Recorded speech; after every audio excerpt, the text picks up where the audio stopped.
offenders of NSA spying. Another wonderful coincidence that those are the guys that they brought in to hype the living crap out of this. So here he is over the weekend. There's been an awful lot of chatter out there. Chatter means conversation among terrorists about the planning that's going on, very reminiscent of what we saw pre-9/11. And I can tell you, David, this is the most serious threat that I've seen in the last several years. Can I just press a little bit? What makes it so serious? Is it the nature of what the attack could be? Obviously, we don't know where the location is.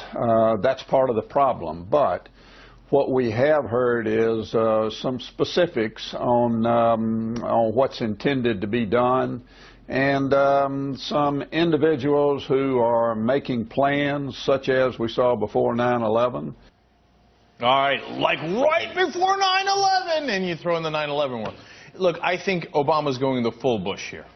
So where, you know, the terror alerts, et cetera, he just gave up any pretense of changing anything that Bush did. And so now he's gone to, like, the dirtiest trick that Bush had in his arsenal, in my opinion. Tommy, I'm curious what you think. Go.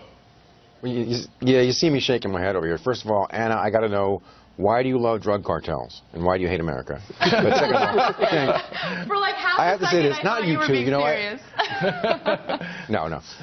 Over the weekend, Glenn Greenwald tweeted some garbage about this, about how, oh, well, isn't this convenient? You know, the NSA, and like he took it a little further, like the president was making this all up to make the NSA stuff go away. I think you're conflating two things here. I mean, yes, some of this is bullcrap. As a matter of fact, this stuff about the body bombs, I'm pretty sure I wrote about that about a year and a half ago. But you know, I think that's stuff that the media grabs a hold of and hypes because, you know, it sells. And you know, I also think it works on the psychology. It's like, you know, the whole the narrative of terrorism has been the enemy within, and now it's literally this bomb that's within, that's inside of a human being.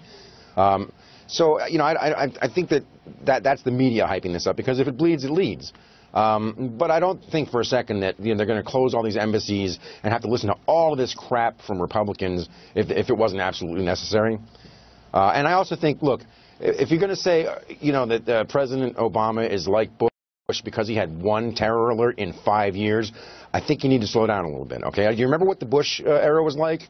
Yeah, you know, I absolutely remember, like Tommy. A terror thermometer I know, outside and your house and take a look and see what the... I know, and he didn't want to go there. He didn't want to go there. But now that his beloved illegal spying is in danger, he's like, well, we could go to the oldest trick in the book. Okay, so now, and you're right about the Republicans. I'm going to get to them in 1 second, but I'm curious what everybody else here thinks. Well, I find it fascinating. There's kind of a two-pronged attack going on from the GOP side. On the one hand, you've got Saxby Chambliss, and if you can't trust a guy who defamed a war hero who got amputated, you know, who can you trust? And Lindsey Graham saying, yes, spying, it's so great, and the NSA, and, you know, more, tap me. And then you've got the other flank of the Republican Party going on Fox News and, you know, pulling their hair out and wailing about, oh, Obama's weak, and he allowed Al-Qaeda to come back, and blah, blah, blah. Because, you know, the left certainly would seize upon, you know, Bush knowing that 9/11 was going to happen before it happened, except that they didn't. Yeah, and by the way, I mean, look, again, we'll get to it in the Fox clip, but they're like, oh, my God, these embassies, I can't believe they're in danger. 13 embassies under Bush were not closed down temporarily for precautions, were attacked. 13 embassies, okay? But I don't remember them making a big deal out of that. And several shut down for good on top of it. Well, yeah. I mean, that's the thing. I do think this is a lot of time it's protocol for the things they've done. When they see certain things that come over the wire, they intercept certain potential plots and tactics, again, the putting the bombs inside of bodies. I think all this stuff is protocol, and in fact, the only hard part, which I think Tommy did mention, was closing down a certain number of embassies. I think they generally could do that for other things that happen, and they decided to in this particular case. There's probably things that do come across where they're thinking, man, we should probably take this really seriously, and they do, but the only difference in this whole scenario is it's being put out there more. And again, Tommy took every one of my points. All you have to do is mention it to the media, because I think it's even further than just bleeding and leading. It's just thinking, wow, this is scary.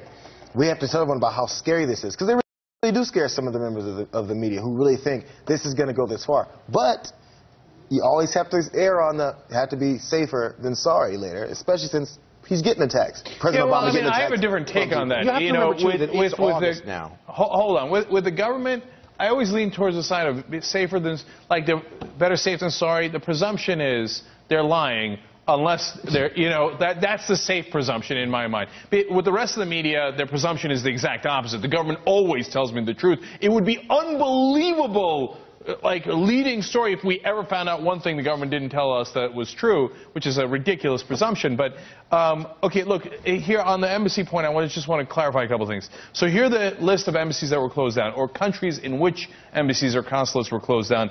Egypt, Jordan, Libya, Yemen, and then Saudi Arabia, Kuwait, and then new closures were in Madagascar, Burundi, Rwanda, and somebody else. Mauritius is what I'm going with. Okay. Sanford, Florida. Okay. Now, embassies that have been reopened are Kabul and Baghdad, which I find convenient, too, because those are embassies we actually need. So they're like, well, close the one in Burundi. Yeah, that's it. Kabul, you crazy? We need that one open. Or the other way of looking at it is, oh, no, we fought 2 wars there. So those are safe.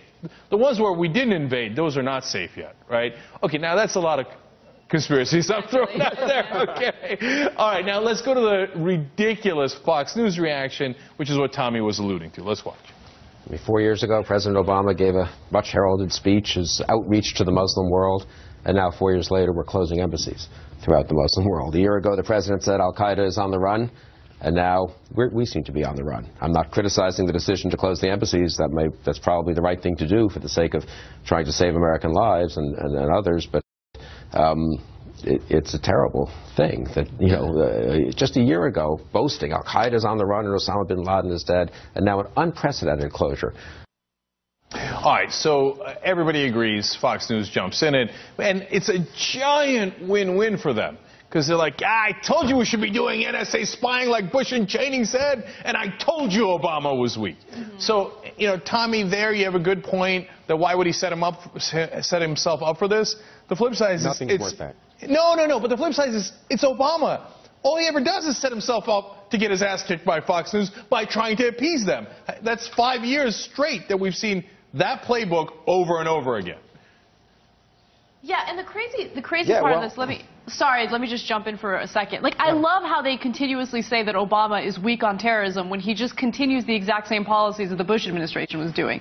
I mean, how is he different from the Bush administration? It's the exact same thing. But as you said, Obama will try to appease them, and it'll never work. They'll still spin it when they go on Fox News and make it seem as if his policies are somehow different. Yeah. There's no winning with Fox News. It's the exact same thing, only better. Yes. Go ahead, Tom. It's what Bush did, only better, because Obama actually rains hellfire down on terrorists. Look, people in this country really need to just sort of take a look at Fox and say, you know what, these guys need to shut the Fox up, because I remember a couple of years ago when these guys were complaining that Obama was killing too many terrorists. So just shut the hell up. And why are we asking? Was that William Crystal? Yes. I mean, we'd be better off asking Billy Crystal about terrorism. What does that guy know? What have they ever been right about? And Alonzo, you'll appreciate the movie reference. Thanks. Yes, throw me a bone here. No, I think the key difference really between Obama and Bush is that Bush, Cheney, and John McCain and that